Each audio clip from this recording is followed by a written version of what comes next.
And that's it. Okay. And that's how you make a sausage, folks. Just like Wee that. sausages.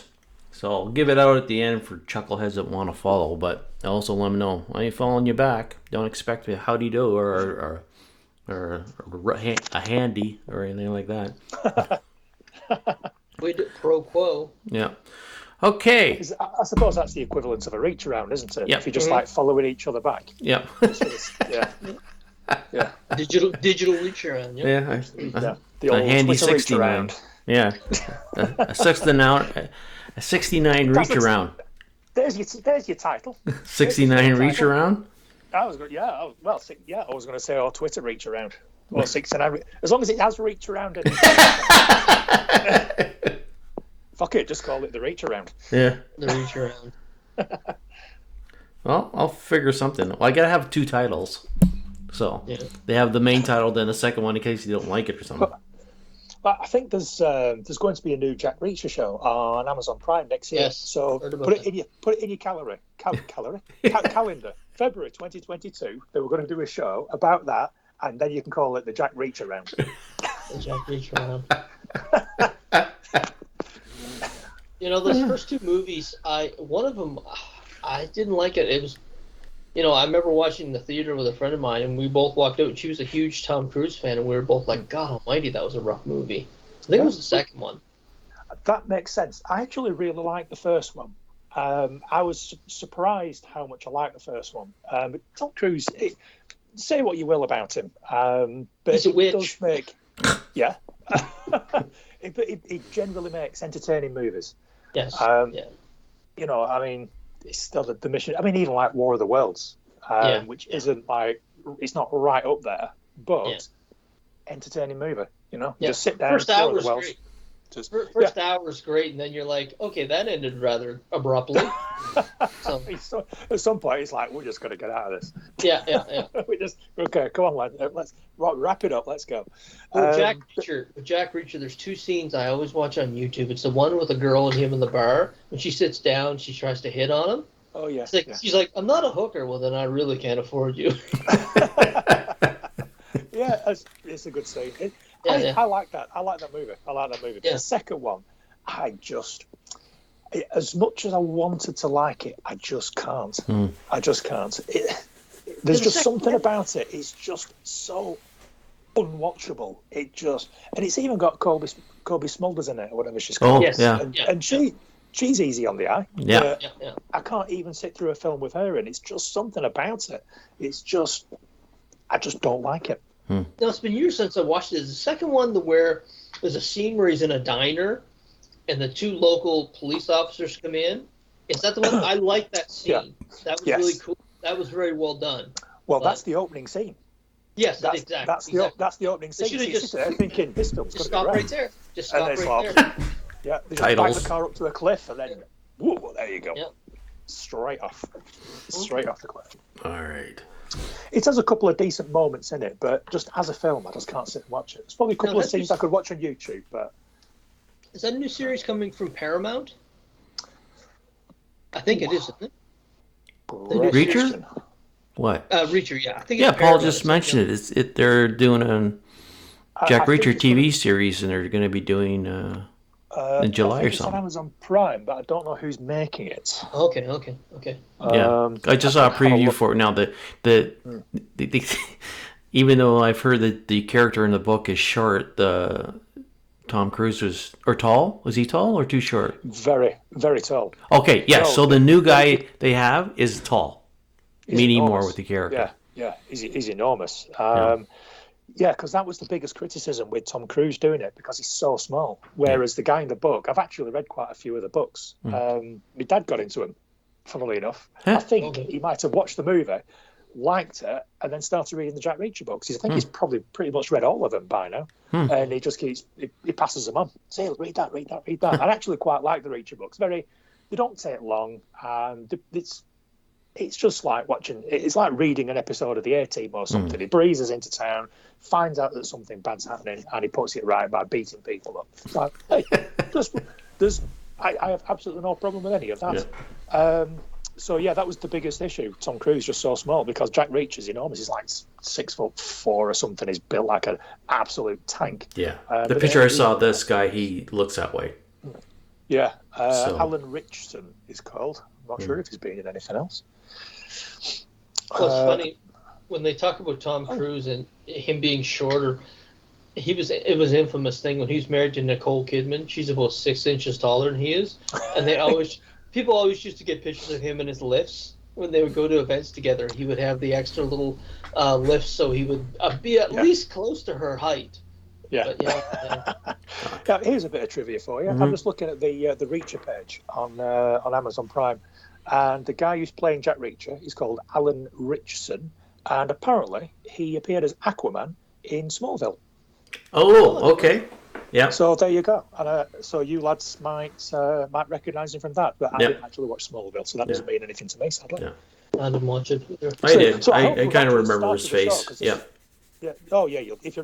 No doubt. If you've seen him before in something, you'll see his face. And it's that guy. Yeah. I was just going to say, I hope we've started because this is good stuff. Oh yeah.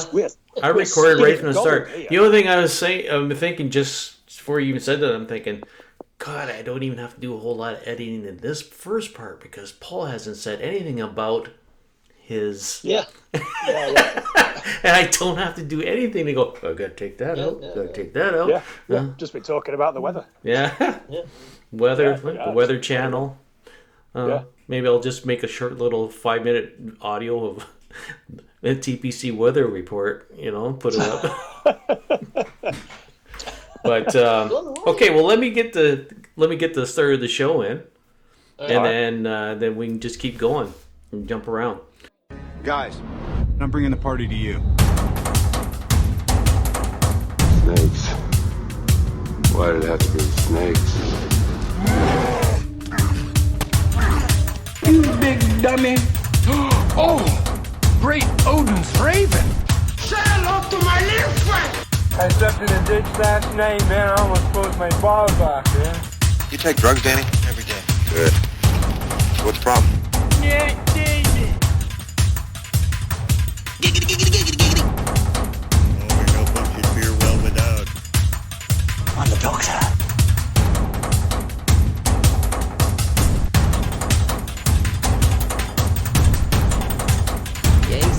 What's up, guys? This aggression will not stand, man.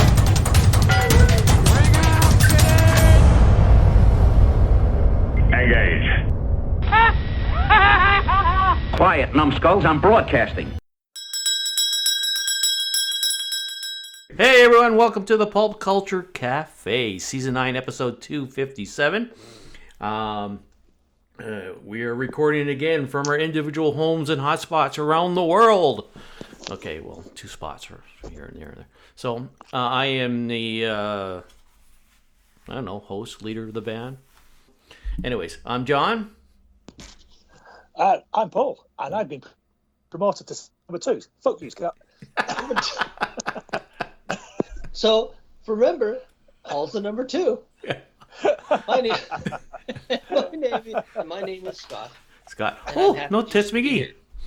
No Tits McGee. All right. Oh, wow.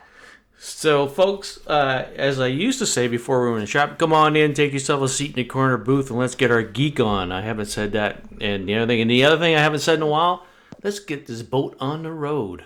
So, anyways, we've been just shooting shit to begin with, so we're all over the place, and that's how it's going to go. I got something I think is kind of cool. You guys may not think it's cool. It's a comic book. I was given a free copy of. I'm going to hold this up, and so the folks who are watching the YouTube version of it. Wow! It is. It is a replication, and Lee actually gave this to me at the shop. He said, "Here, you can have one of these. I got them for free." And I was thinking, "Ooh, free, shiny and new." And basically, it is this was put out in 1992, and it is a replication of the first Overstreet comic book guide, the first comic book guide in the industry from 1970. And I'm reading through it, and I'm fascinated by the cost of some of the comics, and they were rating it in 1970, and we're talking like stuff from 1939 and stuff like that. And I was reading it, I'm sitting there saying to myself, I'm curious if you guys can even take a guess at what some of the comics that we look at as legendary in the industry went for in 1970, a mere 50 years ago. So, would you get any interest in doing that? Taking a look at some of the I've kind of an idea anyhow. Yeah, go straight into Action Comics, of course. Okay, Action Comics. What do you think? The first Action Comics from 1938 in mint condition. What do you think it went for in 1970? Now, are you talking the original price on the book or sale? I'm talking about it's sale, because this is 1970, so it's basically a price guide. If you were going to get it, if you went into a store and it was on the wall or in the rack, and they looked at this price guide, what would they say? Okay, it's in mint condition. This is how much you have to pay for it, and this is U.S. dollars, obviously. $5. I was going to go as high as 50, but that still feels very high.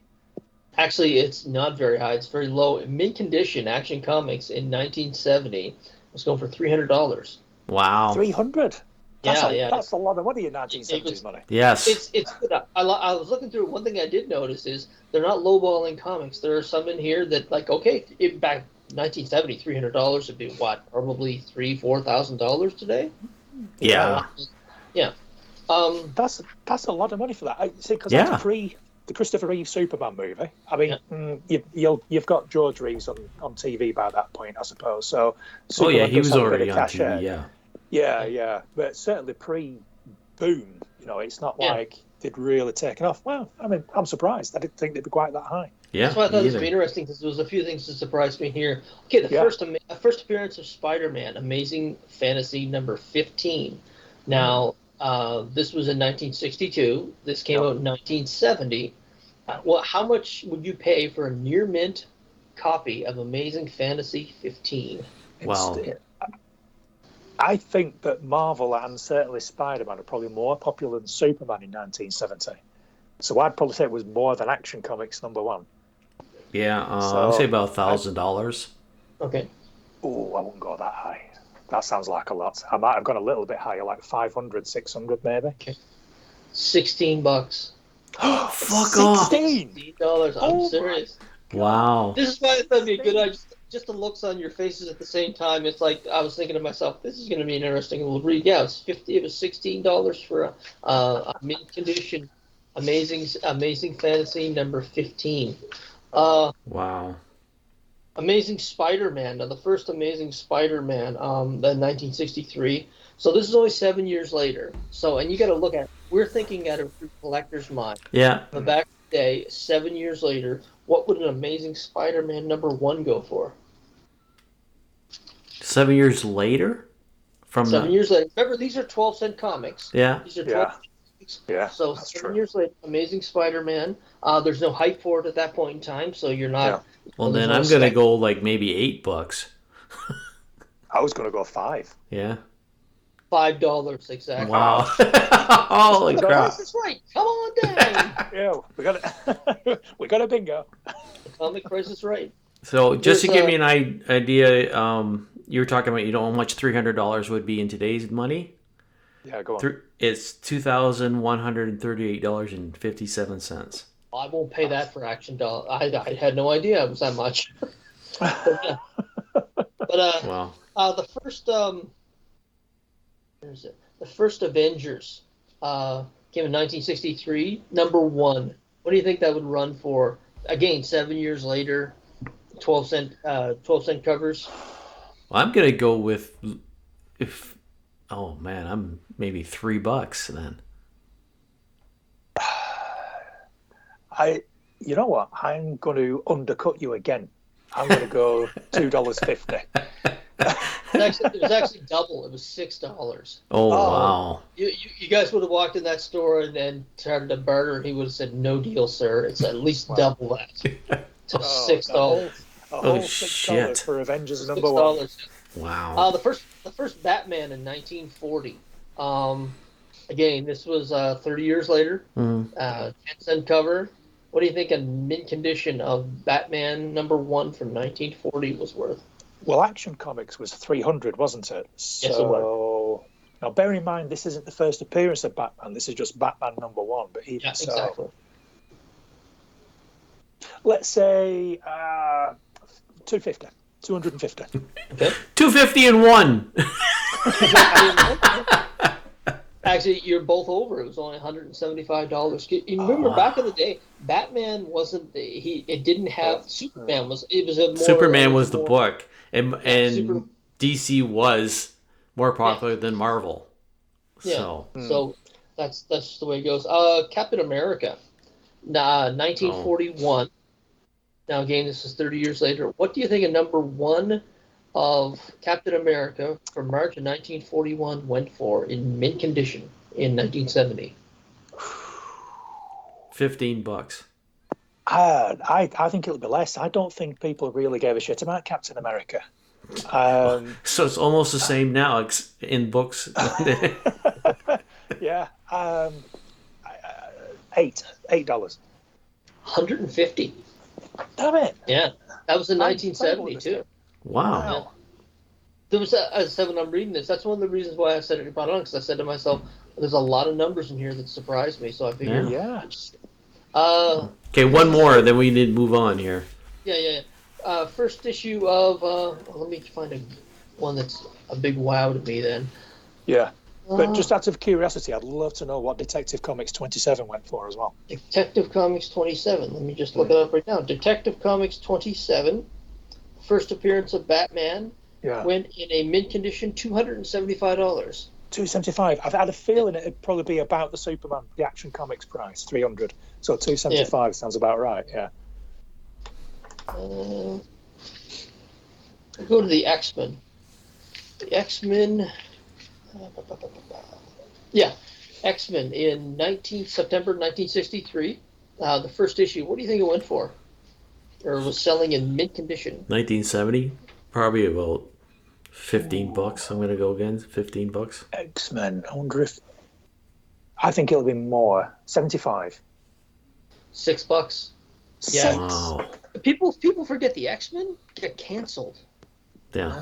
They get canceled at 70? I want to say. Let me see. Actually, it was only 40 at this point in time. But yeah, they get canceled, and they were doing reprints after the first run. But yeah, this is it's a reprint of the Overstreet Guy from 1970. I mean, he was just giving it to me as a throwaway, and I was thinking to myself, this is going in a bag and board because it's fantastic. It is. That's pretty cool. Actually. That's like the sports almanac from Back to the Future too. You want to keep hold of that. So then, as soon as somebody invents a time machine, us three are going back to 1970. Oh God, I look at. We've all had stories of gems that we've just left in the bin or not bought over the years. Or gave away as Halloween gifts. Yeah, gave us Halloween gifts, stuff like that. Everything's worth money. Yeah. Fuck. To the hoarders out there, you were right the whole time. Yeah. Crazy old fuck. Every time I hear that, I always go back to that episode of Amazing Stories with Mark Hamill in it, where he was a kid and he was collecting stuff and he kept hanging on to it and hanging on to it and hanging on to it. And his parents, you're crazy. And then he's in this shed, some shed somewhere. I don't remember exactly how the episode went, but somebody stopped there and he saw this box he had, and he goes, "You know how much this is worth?" And he goes, "No." Yeah. And at the end of the show, he's an old guy, but he's sitting there in the auction. They're auctioning all this stuff, and he's making millions from all the stuff that he saved through the years. So you guys never had a girlfriend, never had nothing, and then suddenly he's old, and of course this young hottie comes up because he's got all this fucking money, and that's the way it works. Yeah. So have you guys ever known anyone that that you knew was a hoarder when you were growing up? We had a guy. He was on a he used to drive a tractor. This is in the country. His name was Tommy Baker. He looked like one of the guys from ZZ Top. Long beard, and he had these horn-rimmed glasses. And he kept everything. And I remember when he passed away, they said they went back to his place, and they had collectors showing up. He literally had an acreage, 20 acres, just full of shit. And collectors were just frothing because they're thinking to myself, what treasures are going to find back there? And some folks are like that. That's a guy that really stands out in my mind that kept everything. Yeah. And he had the space to put it. But died, never gave it away, though. Never gave it away, never saw its full potential. Yeah. And it's funny, but he just passed away, I would say, 15, 20 years ago, but I remember they're saying that there were collectors. There were people showing up on the doorstep. Let me take a look at Tommy's land before anyone else does anything with it. Yeah. Because I guess he had like over 150 TVs, just stuff like that. Just collect everything. Wow. Some people are like that, though. Yeah. That's why I'm not waiting. I'm doing my shit at 60. Fucking get rid of what I can for it. I ain't fucking gonna leave it. So, now I'm lost because you come up with a really good subject and stuff. I don't know where to go. Anyway, Showstopper, baby, showstopper. Yeah. Yeah. Well, thanks for joining us. We'll see you all again next time. Well, yeah. Well, I got only a few things, so I'll start with for a change. I'll start just to talk about it just dropped recently. Is the Peacemaker trailer #2? Have you guys seen it yet? Well, the first one. I haven't seen the second. No, second one really. Likewise, seen the first, not the second. Oh, you guys got to check it out. It really makes the show makes you want to watch it. It looks like it's going to be a fun show. So to be fair, the first trailer made me want to watch it. Yeah. I mean, even just watching the Suicide Squad made me want to watch it. Yeah. I think John Cena was surprisingly good in that role. Oh, I think he was a surprisingly good character in that movie.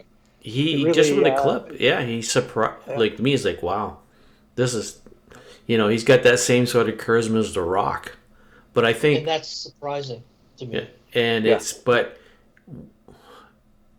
for some reason, I like him better in The Rock because his face and the way it's like, for this part, it's like he knows he's playing a fool. And he's having a fun time.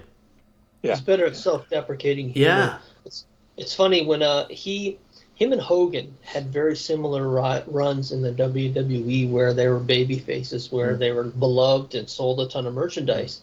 And I remember when they said that John Cena was going to Hollywood, and I said he's going to have the same hokey career as Hulk Hogan, where it's just he's going to be doing campy.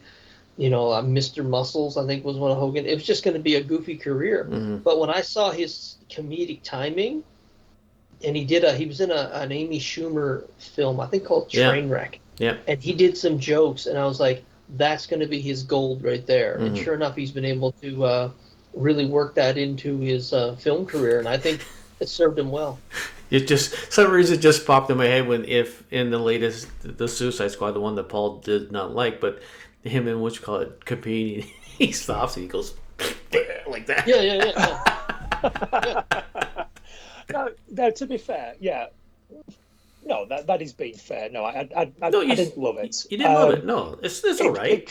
He dropped off a cliff when Starro appeared. Yeah, that's what you said. So that's fine. The banter between them, like that scene where they come across the rebels' village, and they just take out every single living person. It's brilliant. Yeah, love that scene, and I love the rivalry between John Cena and Idris Elba as well. Really enjoyed that. Yeah, but movie as a whole, disappointed. If I had to eat a beach full of dicks for peace, I would. So yeah, I mean, that was the quickest one I bring up for it. It's just go back and watch it. Unlike some stuff. Excuse me. That suddenly that we're getting the third Spider-Man movie coming out. Suddenly there's 300 trailers dropping a week, right? Oh, Christ almighty. It's just I've seen the movie. I've already seen it. So. And I've been trying my best to avoid all the spoilers, but you can't. You can't, because they are literally everywhere. Every time you open up a web browser, all the headlines are there. Every time you open up Twitter, it's full of it. See, I really want to try and save something that will surprise me. I've watched the one trailer for it. I don't know about. I've watched the one trailer for it, and that's it. I've been able to, other than the rumors, what they're saying was happening, and a couple pictures. I mean, that's the one thing about not being on Twitter. I don't get all that shit, and I don't get it on Facebook, and I don't go to this one site I used to go all the time because that's what it is. Because I have another little thing. It has to do with general headlines, but I've seen one trailer for sure, and maybe part of a second. I'm not sure, but I've been staying away from Even the Eternals, like I haven't seen it yet. I don't even see it in the theater here in the town that's close to me. Like it's not even there anymore. And and you know what? Because they put those scenes in it with those two guys kissing and one take him out or something, I can't get a bootleg from fucking China. Oh yeah. I haven't seen Eternals either. I was in a similar position. Pretty much every other Marvel movie is usually at the cinema for about a month. Yeah. But Eternals just dropped off the face of the earth. Yeah. It just disappeared. It's like, wow. It's like it never happened. Nobody's talking about it. There's nothing in the news about it. It's just gone. Yeah. It's like, wow, but I just dreamed that or something. It took a 68% dive in the second weekend, and I was thinking, ouch. Yeah. That's like it'll be on Disney Plus here in January or February. So yeah, exactly. Well, Shang-Chi's already on Disney Plus. Yeah. So if that's already on Disney Plus, then it'll probably be on by Christmas. They'll probably be showing the Eternals Christmas Day or something. I haven't seen anything, but I would not doubt it. I would not argue with you about that. They wanted that so badly to be a launching point for their next phase. If the next Captain Marvel doesn't do well, and I think the Black Panther will do well just because people will be curious where it's going. But if both of those films even break even, they're in trouble with that next phase because they can't light an engine like right out of the gate with Iron Man. It was the fuse was lit. But it was a tough time. The fuse was lit simply because it was new.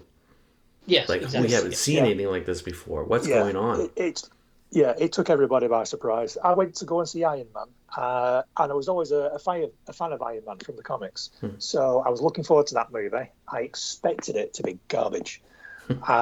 Obviously, I was very, very pleasantly surprised, and I think it took everybody by surprise, and they just managed to capitalize on that for the following 10 years. But I mean, how do you follow Infinity War and Endgame? What you've got. Eternals and Captain Marvel 2, and it's like I don't think anyone's really interested. Everybody absolutely loved Iron Man. They loved Captain America. They loved the Hulk. They loved Thor to a degree. But it's just not the same because they were sort of like A-tier characters, A-plus tier characters. But what you've got left now is like Eternals was a little bit like Guardians of the Galaxy. That just came out of nowhere and just slapped you on the side of the face with this massive dick. But Eternals, it didn't make the same impact, and it really needed to because it was a franchise that or a property that no one really knew anything about, and it just came and went. And Marvel, they really did not need that to happen. They really needed, like you said, Scott, this is supposed to be the springboard. This is supposed to jumpstart them into the next phase. And nobody's interested.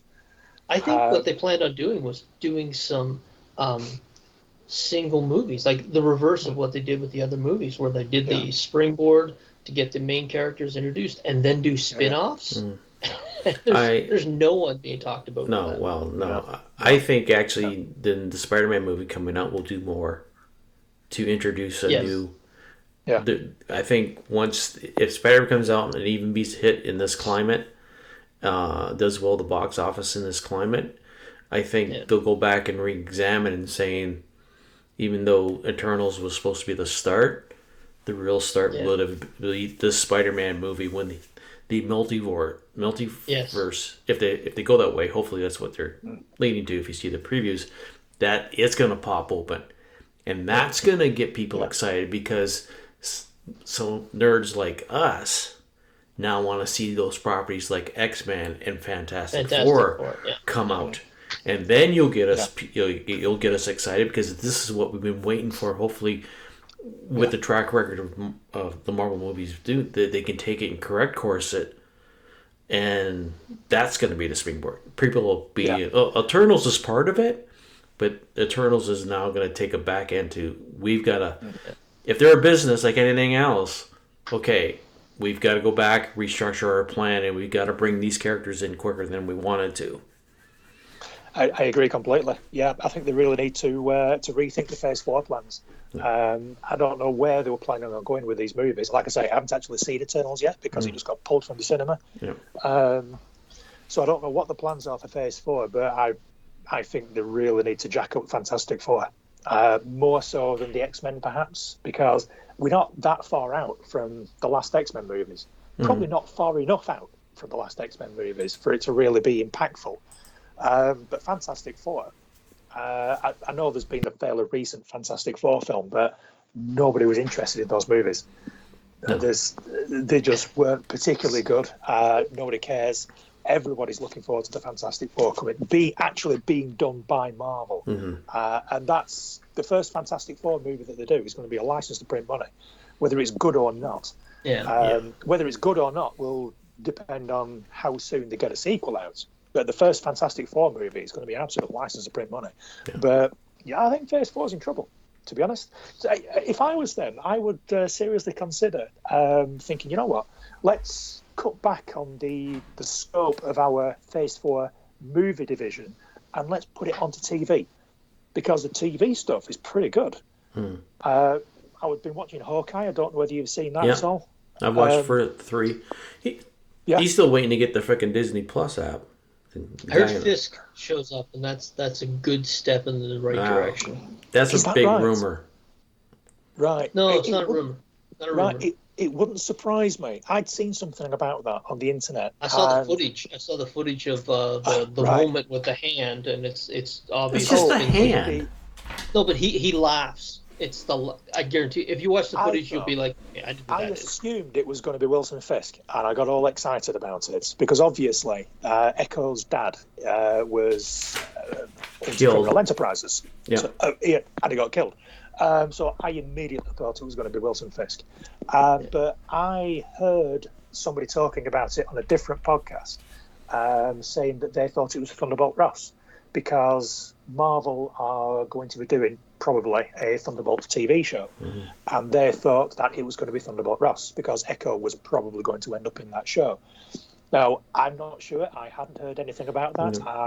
I didn't expect it to be Thunderbolt Ross. I don't know why it would need to be. I thought it was going to be Wilson Fisk as well. I thought it was going to be the Kingpin, and I still do. Yeah, and I still do. I like when I would watch the show, the start when they introduced her, Echo, and they was that they changed, like anything they do for the screen, TV or movie, they changed the back history because she was younger when her father was killed. In the series, though, she's older.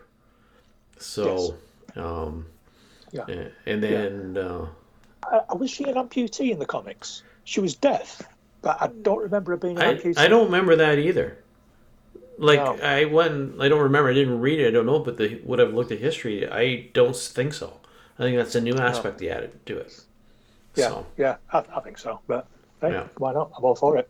If you're not if like some of these characters you're introducing, unless you're a real nerd and read everything, you're not gonna know. And like, I knew nothing about the character because he's introduced in Daredevil, and I only was reading Daredevil during the run in which John Romita Jr. was on it. Right. Because I like his art, even though Scott thinks it's shit, but I like his art. So that's the only thing I know about it, and know nothing of this character. But well, go ahead. Sorry, I was just going to say. Well, I'm sensing a change in topic, but I just before we sort of skim over Hawkeye. I know that you haven't seen it, Scott, so no real spoilers. But really, what I wanted to tie into with what I was saying about Marvel spending Phase 4 money on the TV shows instead is the TV shows are actually pretty good. I mean, they're doing all sorts of different type of shows. Some of them more successful than others, but they're all doing something. And I think that they would all benefit from having a little bit more money spent on them. Because I'm actually really enjoying Hawkeye. I didn't dislike Hawkeye or Jeremy Renner in any of the Avengers. No, I liked him. I actually really like the character. Based on the Matt Fraction comic book story, which this TV show appears to draw heavily from, because Matt Fraction is actually a producer, or is he a consultant producer? Something like executive that, yeah. producer, consultant producer, something like that. And even the titles for the show are all based on the artwork that. May I interrupt for a second here? Since you brought up the artwork, Yes. there is one headline I read that some people are boycotting the show because the artist isn't getting any credit with the help of his design. Yeah, and I'm not going to boycott the show, but I totally agree with it because some of the shit they're using on there is directly from the comic book. And he 100%. should get some, because it's almost like, here, he created the storyboard for you, and you're not willing to give him any credit for it? That's fucking piece of shit. That's a kick in the teeth. That really is, because he's designed an awful lot that is being lifted directly into the show. It needs to get. I suppose legally they probably don't need to because it'll be owned by Marvel. But even so, give him a nod. You know, it's his designs and it's his artwork that they're basing most of this stuff on. I mean, that's a pretty shitty thing to do or not do. I didn't actually realise that. But I mean, that aside, I'm not going to boycott the show because I'm actually quite enjoying it. Me either. But I think Kate Bishop is really good. I think I know that the actress has been in one or two things, but this is actually the first time I've seen her. I think it's a really good performance. She's a good performer, and using a British term, she's fit. Yes. Yes. That was the correct usage of the term, John. Well done. Yes, we will accept that. Okay, it's a correct use. She is, but just Kate Bishop from the comics, she's really doing a good job of representing that character in the comics as well. Yeah. I'm right on board for it. But what I was going to say about the money is, Hawkeye more than any other show, and I don't know whether it's because it's more ambitious. Or whether it's just that you forget that it's not a movie because Jerry Morena's in it, and it's really sort of drawing on the actual Avengers movies for certain very, very short clips and flashbacks. But some of the CG, some of the special effects of that have been terrible. I mean, the first episode where it shows part of the Battle of New York from the first Avengers movie. Oh, who could that be? That's actually Marvel. Cease and desist. The flashback that shows Hawkeye, whereas he swings off from the roof and goes through the window, but from a different perspective. What's up, guys? Terrible special. Okay. No issues. Fuck off. Go away. We're talking about Hawkeye, so, and he's not seeing it. Oh yeah, he does. He hasn't watched it anyhow, so we can go to town now. Yeah. So we can actually. Well, except for the audience. Sorry, we're gonna talk it. Yeah, plug your ears. Stick arrows in each your ear holes. Yeah. So the special effects of that weren't very good. The car chase in the this latest episode, that wasn't great. I mean, the sequence was. Okay, I was going to say I really enjoyed the camera pan in it, that single spinning around in the back of the car. I thought that was awesome. That was really clever. Yeah, that was really, really clever. I appreciated the effort that they put into that shot. But just generally speaking, just that whole thing with the two cars, it really did feel like they were just on a stationary car on a soundstage with them just sort of like, swinging a camera around. I think it would benefit. It's quite an ambitious show in that respect, and I think it would benefit from having a little bit more money. I think all the money was spent on the special effects when they were on the bridge. Scott's back now, so I'm going to be vague and not spoilery. But I think all the money for that episode was spent on the special effects shot while they were on the bridge, firing the trick arrows. That's all I'll say about that. So I think it would benefit from more money. So I think Marvel need to focus more on TV shows because they seem to be quite successful. And I'd love to see more of them because we'll see more TV shows than we'll see movies. So I'm all for just like banging some more TV shows on. So I'm going to go back to just a quick thing we were talking about. I think mostly I was talking about how I thought that if Spider-Man would be the actual stepping stone because Eternal's doing so bad. And one of the reasons I thought is because it's change of the CEO. This Bob Chapek seems to be I'm going to blow the investors to make them happy and do whatever I need to. That he may come in and say that, okay, like the Eternals didn't do good. What you call is Spider-Man's doing better. How about we switch, and then there'll be headbutting between him and Feige.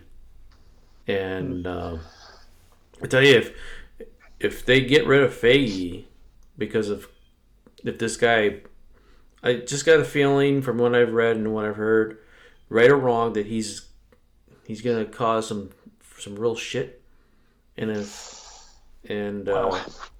he actually gets to a point where he steps over like any producer or company. I know more because now I'm the boss, sort of shit. Steps in and says, "Well, no, we're gonna do this," and Feige has, "No, we're not. This is what's going." That could really be a downfall. Anyways, I just wanted to bring that up. That it really could. The only thing I've seen about Spider-Man, aside from all the bloody trailers, is about Tom Holland, about whether he will or will not continue to play Spider-Man after this new movie. It's confirmed he's gonna. Okay.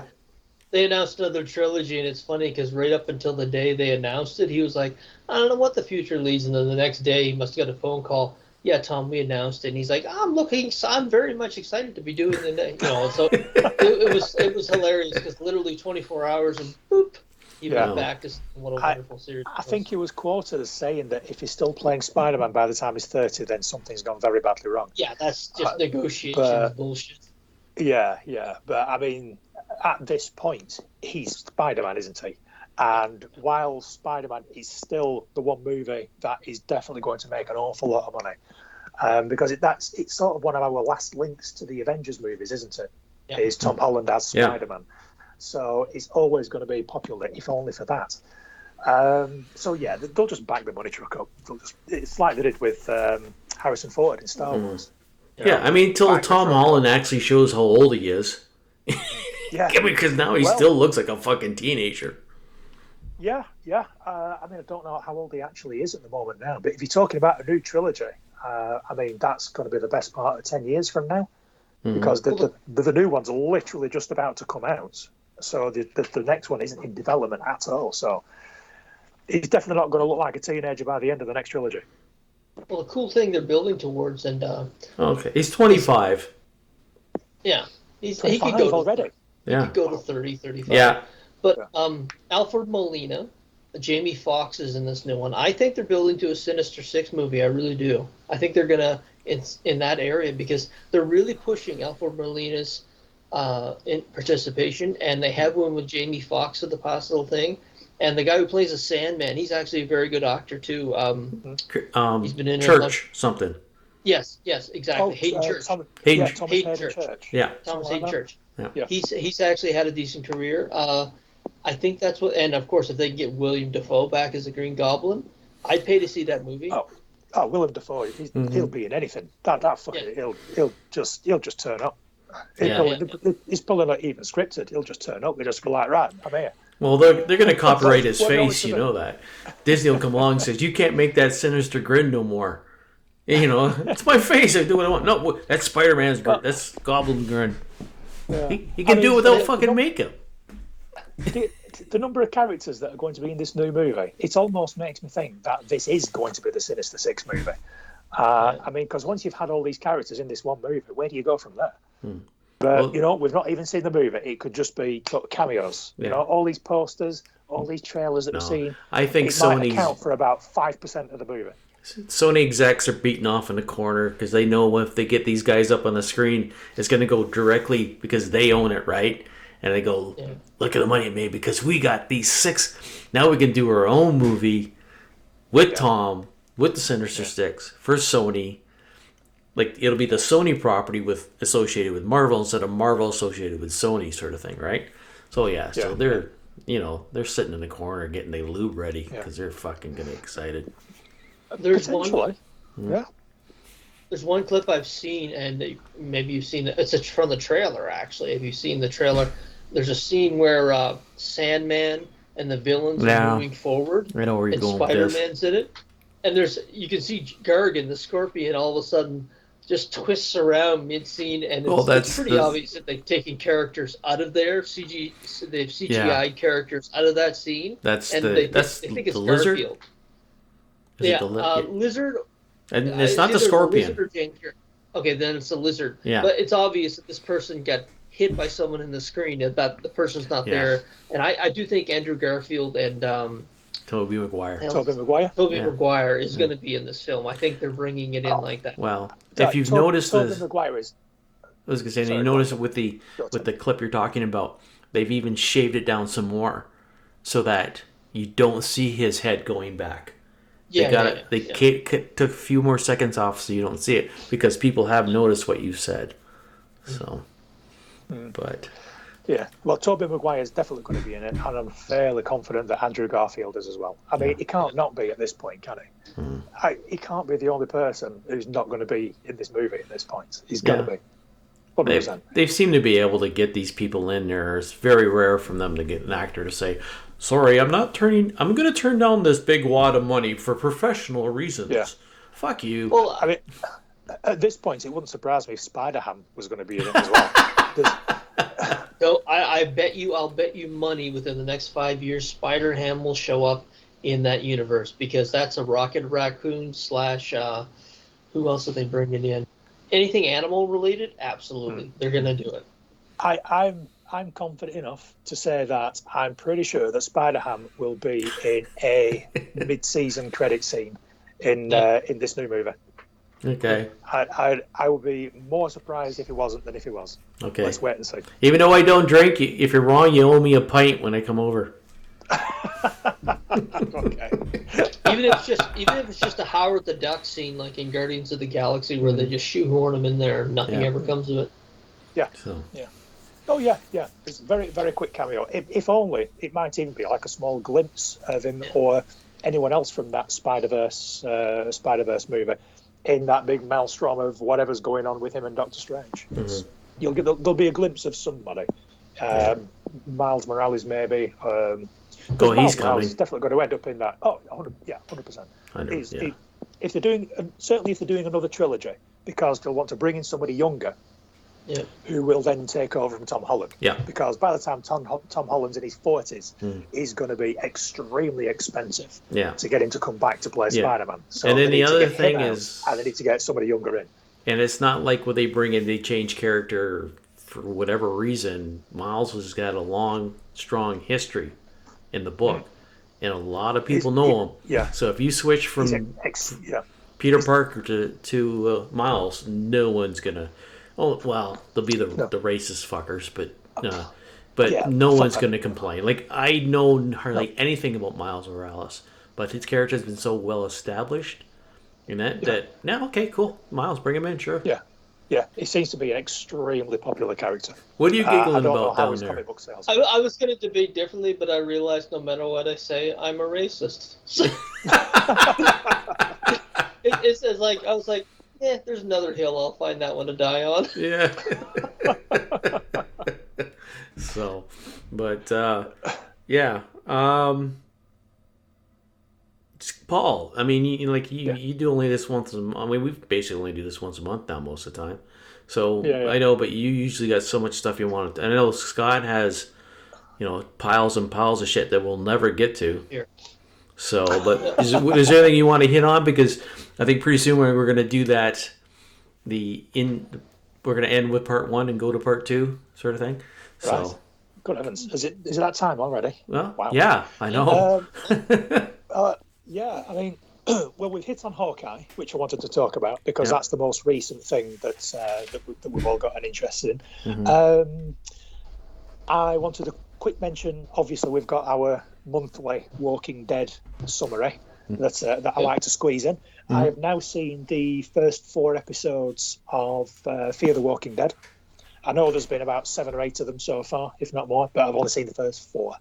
You know what?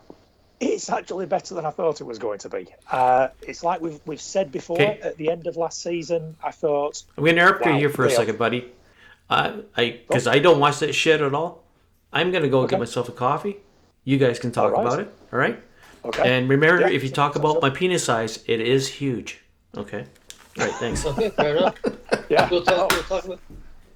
I'd just like to repeat for all the fans who are listening right now, John has a very, very small penis. All right, go ahead. So yeah, it's like we've said before. At the end of last season, I felt like they really painted themselves into a corner. I could not see a way out. Yeah. Oh, there's no way. They have limited the scope of what they can do and where they can go with this thing so much that it's barely going to be a Walking Dead series anymore. And to be honest, it's barely a Walking Dead series anymore.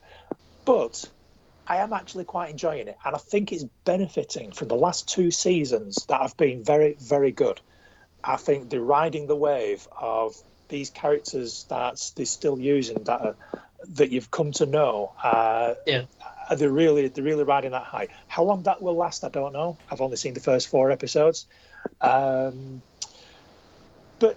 yeah, I mean, it's quite funny because the one thing that they can't do now, they've got to be very careful with the location shots, because most of the shots that they're doing in this sort of post-apocalyptic wasteland time, clearly studio shots, clearly, and to a degree they have to be, but it stands out because they are obviously studio shots. Yeah, it looks like a stage. It looks like a stage. And it really kind of ruins it a little bit. Because that's one thing that I associate with The Walking Dead. It's being out in that environment, surrounded by dead people that are going to try to eat you. And that's kind the first of one of series. From the first series, they did that, like at the gate, with the big city scene and through the streets and stuff like that. But you can see the stage, especially when you see the fog and stuff. You can see it's a sound stage. Yeah, and that I don't like that. That kind of spoils it for me. But they have also introduced a few areas where you don't have to wear a gas mask and a suit all the time. There's certain safe zones. I'm still calling bullshit on it to a degree, but you still need to maintain the quality and the premise of the show somehow. But, to give them credit, they've mixed it up a little bit. Victor Strand, he's always been a great character, very charismatic. I'm glad that he's survived so far, and certainly the last season he was very sort of on the edge of, is he a bad guy now or is he not? Is he pretending to? Yeah, he's always been a bad guy. That's the thing. He's always been a bad guy. Trying to be good. Yeah, when you look, I'm not even sure he was trying to be good. He has his moments, I think, where he might feel a little bit of guilt over what he's doing. But right from the very start, he's always been very, very selfish. He's always done what he's needed to do to survive. And I think at this point, the opportunity to survive and flourish was presented to him, and he just took it with both hands and never looked back. So it's not like a heel turn in wrestling. It's like, yeah, that's kind of who Victor is, and he always has been. If heroism benefited him, he was a hero.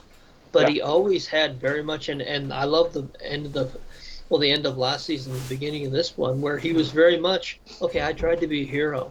Heroes end up dead, and I don't want to die, so I'm going to do this, and let's try it a different way. So I like the fact that they're kind of pushing that center character to the forefront, because this work between him and Morgan has been great. Great scenes together. Yes. Oh yeah, great scenes. It's really made for some. It's still a decent show. It just seems to be so far removed away from The Walking Dead now. It's got some zombies in it, but it's almost like every now and again you think, oh shit, we haven't had a zombie in it for like 30 minutes. We better just like chuck one in, at least, knife the odd zombie in the head just to remind people that it's a Walking Dead show. But aside from that, it's not a huge criticism. I'm still quite enjoying it. Like I say, the soundstage stuff is glaringly obvious, unfortunately, and it just makes me wonder whether they're slowly but surely cutting back on the budget of this show, and it kind of makes me wonder. I heard a rumour, or I saw a rumour online, I should say, that Morgan's going to transition back into The Walking Dead. Really? And I think if that's true, and if it does, I think that will be the end of Fear the Walking Dead, because I'm not sure. Yeah, I'm not sure who else can carry it. I mean, even Alicia, I'm not sure she could carry the whole show. I mean, I'm really missing. I can't remember the actor's name. Garrett. Garrett, is that his name? Oh, you mean the John Dory? Yeah, John Dory. I'm really missing John Dory. I really enjoyed his his work at the show, and it was almost like killing off Rick again. There was he was a really every episode I found him in was fantastic, and there's good actors on there, but I mean, I'm really missing his character this season. So yeah, I can only imagine that he asked to go because they replaced him. They pretty much replaced him like for like with his own dad, who's essentially the same character. So I can only imagine. He was doing Schneider's the heist movie, the Dawn of the Dead or whatever it was called. He did, yeah. But I mean, there was no future in that for him. So if he quit Fear the Walking Dead to go and do that one-hit movie, and I mean, I don't mean it was a hit movie. I mean it was like one hit and I'm done. Yeah. I can't see that as a good career move. So he's either got fed up of it or he's got a better offer to do something else. I don't know. Dave Bautista. What the hell's the director? His name escapes me. Director of Zack. You don't mean Zack Snyder. You mean Peter? James Gunn. James Gunn. Yeah. Peter James Gunn. Gunn. What we're talking about.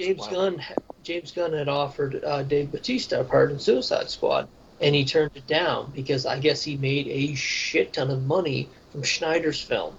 So maybe Gerhardt said, "Okay, I'm getting paid $50,000 an episode here, but I'm going to get paid $8 million for that." That very well could have been it. Potentially. Could have been very much economics. Maybe he thought to himself, you know what, I've seen the script for the rest of the series, there's no future in this, so I'm going to jump now, and I'm going to take my Netflix payday starring in this movie. Yeah. And once if you're a decent enough actor in a Netflix movie or a Netflix show, then you tend to get cast in more Netflix movies as well. More eyes on it also. I mean, it did huge numbers for Netflix. So I would suspect the combination of finances and visibility, that was his decision to leave the show. Yeah. So like I say, first 4 episodes, in summary, bottom line, I actually enjoyed it more than I thought. I think they have made it difficult for themselves to continue making this show. But I'm at least liking the direction. At least it's different and it's interesting. So I'm still in it. I'm still in for the next few episodes. Well, that show itself, it's had so many direction changes through the run of it. They could take them to another area like that. I mean, they were at one point in time, they could take them to different geographic areas. I mean, that's the great thing about zombie stuff. You don't like them, you just have them killed off and replace the characters. But I think honestly that the series itself will probably end the same time as The Walking Dead, which is 2 years away. Yeah. So I'm guessing they're wrapping it up or working towards wrapping it up. Yeah, I agree. Did you watch the other one, The Worlds Beyond or Beyond? I think I'm up to date on that one. I haven't watched it. I just couldn't watch it. I was like, it was. You're right. The acting's terrible. And I mean, I know. I've seen the little recaps of it. I know Jada shows up, and I'm sure that's interesting stuff. Those are some of the shittiest actors I've seen in any kind of zombie genre. So it does have some shitty acting in. I mean, no disrespect, but but yeah, it's not great. It's a tough watch, but I'm still watching it because there's still that link to Rick Grimes. With Jada's turning up and with this. What do they call it? It's not this organisation, whatever the bloody hell they're called. I can't even remember what the name of the organisation is. I must admit, I'm only kind of half watching it. I'm always doing something else while it's on in the background, just so I can sort of try to absorb the key bits. If someone gets killed, it's like, oh, what happened there? I'll just rewind it just to see who got killed. I don't know you, and just let it, let it run again. So I'm keeping up to it so that I know what's happening, because I think at some point everything's going to tie back into the flagship Walking Dead show prior to it finishing. So I'm kind of, at this point, I've seen so much Walking Dead. I'm thinking, you know what, I can spare 40 minutes a week to watch World Beyond, just so I can just keep up to date with everything that is happening and that might happen in the future. So, but it's not a great show. What hope do you think that that spin-off with Daryl and Carol is going to be like? I mean, it just seems like it's kind of out there. I think it's just, honestly, I think they'll do a season or two. I think that'll lead into the movies, because it just seems weird they're starting another series now. It is weird. I'd be very surprised if this is if you intend this to be an ongoing show, because I can't see any legs in it. I just don't know what they would do. Just the two of them. I just don't know what they would do. I think they've thought, right, these are the two most popular characters in this show at the moment. So let's just bang them on television together, and hopefully it'll be sort of ratings gold. But what they're actually going to get them to do, I have no idea. I don't know, because they barely get on with each other. Unless there's like a massive sort of personality turnaround at some point before it all finishes. They've gone through so much, and the relationship with each other has changed so much. I just really don't know what they've got planned for them. So it wouldn't surprise me at all if it was a limited run series, 6 episodes maybe, leading into the movies, and then they're all gone. Yeah. I often wonder, especially after the last 3 years. I remember when Negan first showed up in that the brutality of the baseball back attack, and I know that the network took some grief, which means there might have been 2 people writing in, and they toned back on that. And with that violence, they toned back on the drama too. And to me, that's when the writing really started to go downhill, because I know Angela Kang was put in charge of it at that point in time. And I wonder if they could, hindsight being 2020, if they would have put her in charge, knowing what it was going to do, because that was literally the beginning of the end of the series. I think in season 8, and I mean all series, season 8 to 10, but that drastic change in tone really accelerated the end of that entire series. I don't think I've ever seen anything. I think of maybe Dexter, where there was such a season that literally they were like, damn it, they just went the wrong direction, and it just tanked the entire series.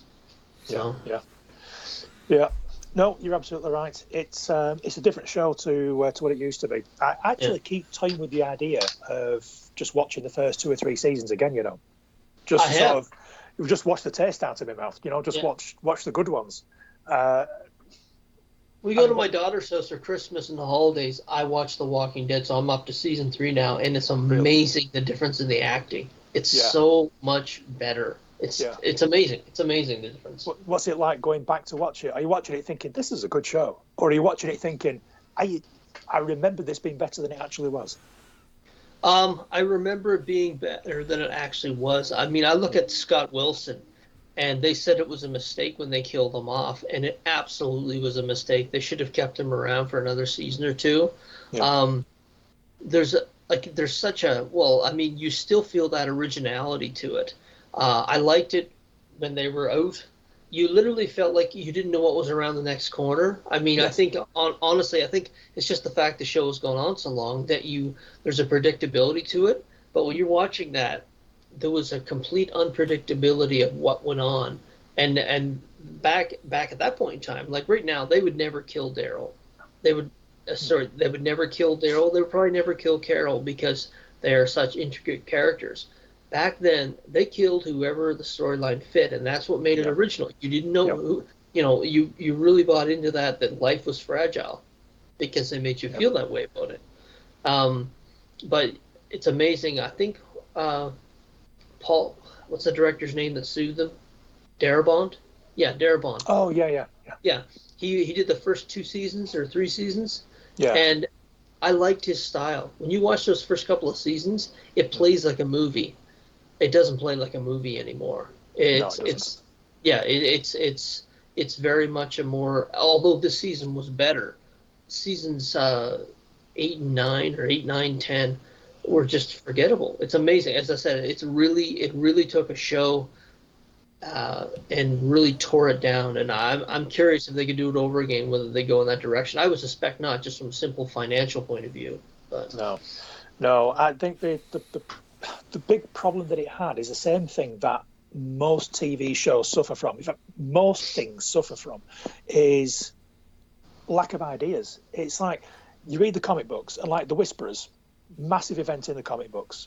It just went on so much longer in the TV show than it did in the comic books, and unnecessarily so. And it's like, okay, when they hinted at the Whisperers coming in, everyone's like, oh my God, it's the Whisperers. The Whisperers are coming in. And it just went on and on and on. Yeah. And then they sort of went on beyond Alpha with Beta. and sort of like wrote some new stuff for him, and it went on and on and on. It's like it gets boring, because just the same situations with the same people are the same bad guys. It's not interesting, and it's the problem that we've spoken about with other TV shows. Like The Flash being the prime example, is they have an idea for a storyline, and they just drag it right out just to fill the prerequisite however many episodes that they're being paid for to produce. And it's like, well, rather than write 2 plots and 2 storylines, let's just drag this one out for the whole series. And then even like the next series, like, oh, fuck it, let's just keep going with the same bad guys for another series. It's like, oh, my God. We'll touch on it next episode, but on The Flash, because I have watched the first 2 to 3, actually 2 episodes of Armageddon, which is the new Flash crossover. But, I mean, this would be a good place to say... We're going to end. This is part 1, and we're going to come back with part 2. So long, fuckers. Bye. Ladies and gentlemen, my mother thanks you, my father thanks you, my sister thanks you, and I thank you. That's all, folks. Thank you. Come again.